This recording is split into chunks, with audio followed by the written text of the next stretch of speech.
1051. And it does seem like some of the songs I've heard from this album are a lot less serious than stuff that you've done. You know how people come in and they go, this is the most personal album I've ever made. This is the least personal album I've ever made by far.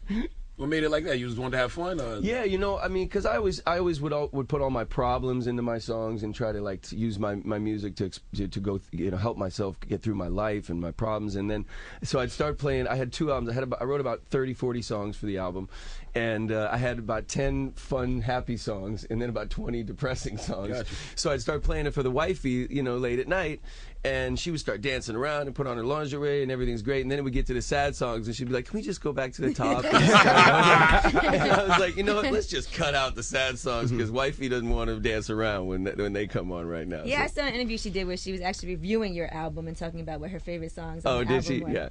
And I saw that you did a song called Top of the World on this album, which is really dedicated to single women who are successful, but for some reason can't find a man. Oh, that's perfect for Angela Yee. Angela Yee. You must have wrote it for Angela Yee. Well, you wrote that after you left here the last time? Absolutely. You must listen to the show.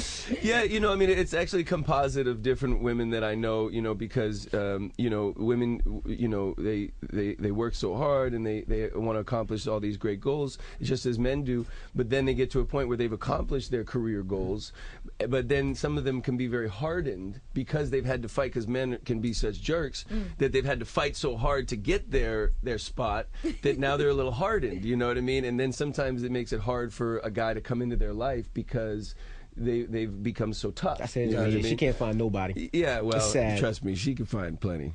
Now, Charlemagne has brought this up several times. He feels like women should be willing to share a man. Like polygamy.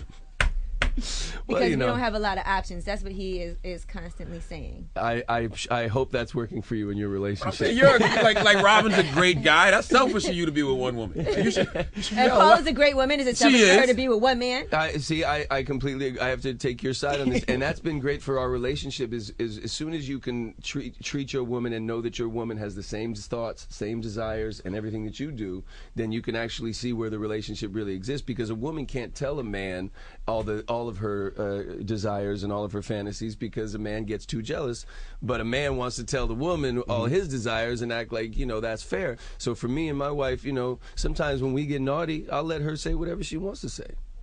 Yeah, I wonder what kind of things she's saying. What kind of naughtiness does she say? She be like calling other guys' names? I don't know. You know, once in a while, you know, you gotta let it be what it is. Yeah, she ain't never called you somebody like, and you be like, wait a minute now. Well, you know, I'm just saying, fantasy is everything. Yeah, right. Sometimes sometimes what she likes to do lately, which is great for me, is she'll play she wants to play the album and role play and play groupie. Oh.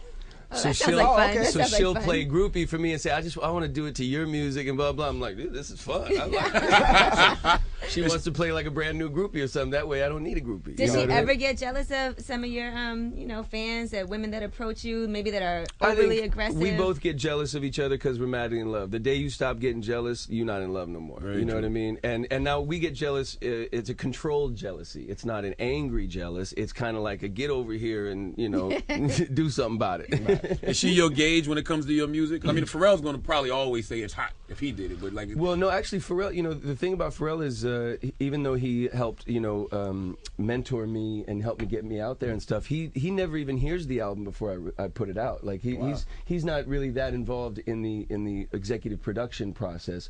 But anytime I needed a break, needed a friend, needed somebody to make a call for me and get me help me out, Pharrell's always been there. But on the music tip, I've always done my own thing and had creative control that way. Now, with the success of this record, what does it do to your relationship? Because I remember last time you said, about a year ago, you said you put your wife in the video because you thought that was going to be your last video. You didn't know where your career was going to go, and you said, I got to do this. So you now really felt like that?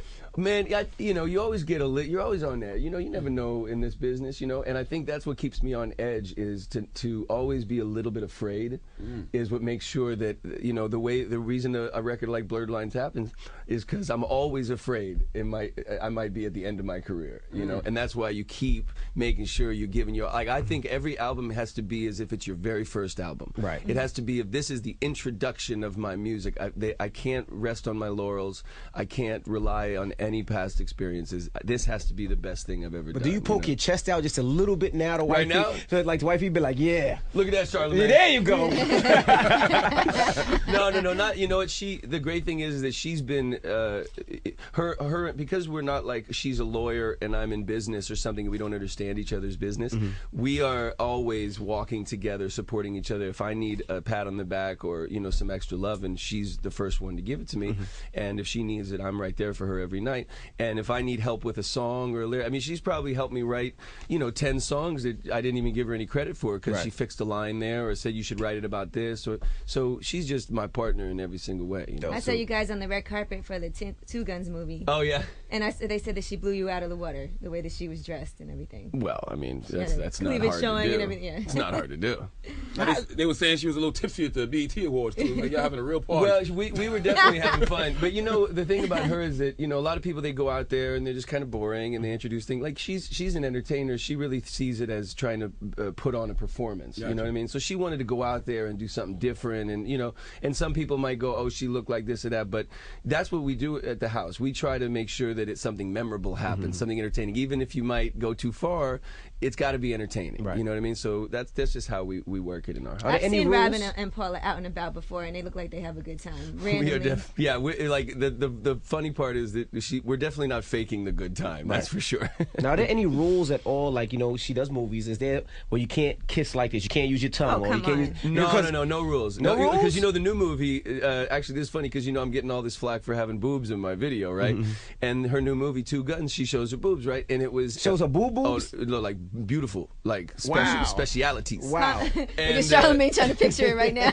I respect the security because it's like I hit that every night. That's my girl. I'm not that secure. And I obviously I get jealous the day that I know she's filming it. You know what I mean? I'd be like, rubbing on Denzel right now with the titty. You know what I mean? But she called me the night before and she said it wasn't even in the script. She called me the night before and she said, honey, I really think this scene would be better if I was topless because we're supposed to have just made out and it doesn't make sense when you do those scenes. Where were you when she got that call? You like, hey babe, I want to be topless in this movie. What did you say? Oh, the first response was absolutely, honey, go for it. You know what I mean? Because the whole world. Because honestly, we're not 21 anymore, and the world might as well see him once. You know what I mean?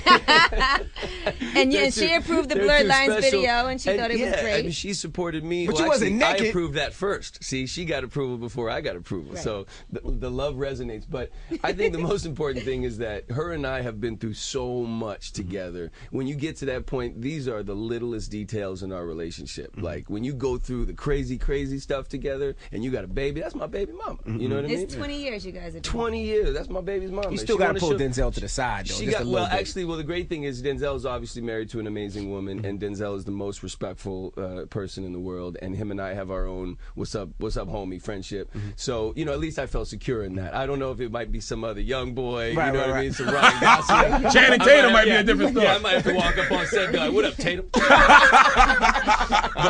But at least with Denzel, you're talking about one of the greatest actors of all time. So if you're gonna let your girl do that, at least be with one of the greatest people of all time. You know what I mean? Do you tell her? You say, how much you getting paid for this movie again? Yeah, right. Wait, maybe we need to call your agent and get another 100 out of that. 100 per titty right now. You know what I'm saying? Put the kid through college. Well, congratulations so much on everything. The album is in stores today. Very exciting. Yeah, very exciting. And I'm sure we have high anticipation for this one.